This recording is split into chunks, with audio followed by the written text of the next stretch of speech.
Ekonomi tumbuh atau melambat? Ini menurut laporan cash flow. Berdasarkan pemaparan BPS, angka pertumbuhan ekonomi kuartal 2 2025 salah satunya ditopang oleh PMTB, atau pembentukan modal tetap bruto, atau investasi. Angka ini diragukan. Indeks manufaktur masih di bawah 50 yang artinya masih terkontraksi atau turun. Bagaimana menurut laporan cash flow?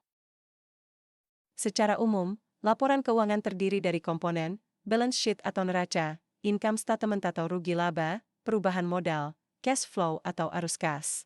Investor saham kebanyakan hanya cek income statement dan balance sheet untuk lihat rasio seperti ROE, per, PBV, dan hutang. Tapi bagi manajemen, laporan arus kas juga komponen penting, sebab dari laporan tersebut, dapat diketahui apakah penjualan dan laba itu benar-benar sudah dibayar dalam bentuk kas atau hanya tagihan saja. Tidak hanya itu, aktivitas dan pendanaan juga bisa dilihat.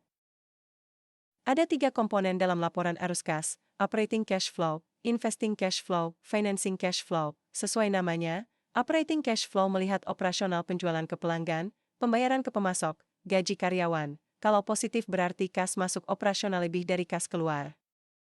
Investing cash flow melihat aktivitas pembelian atau penjualan aset tetap. Kalau positif berarti terima kas dari penjualan aset tetap. Sebaliknya kalau negatif berarti keluar uang untuk beli aset tetap. Aset tetap ini bisa mobil, pabrik, gedung, sehingga jika negatif, sama dengan ekspansi.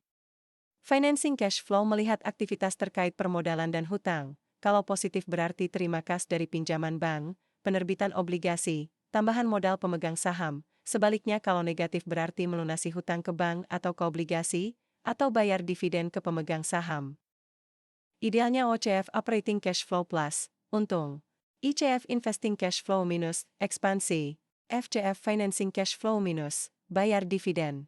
Tapi Financing Cash Flow Plus juga oke, artinya untuk ekspansi.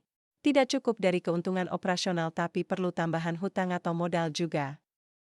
Dengan terus berekspansi, Investing Cash Flow minus, artinya perusahaan sedang berupaya untuk mempertahankan profitabilitas perusahaan atau mencari sumber pendapatan baru, meskipun ya tidak selalu semuanya berhasil.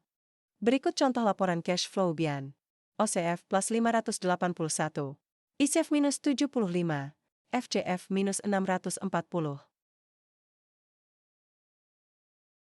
Hanya saja untuk laporan cash flow, tidak dapat digunakan pada sektor perbankan karena format laporan keuangan berbeda.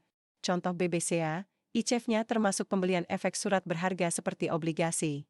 Meskipun benar itu investasi, tapi yang diharapkan lebih ke perolehan aset tetap.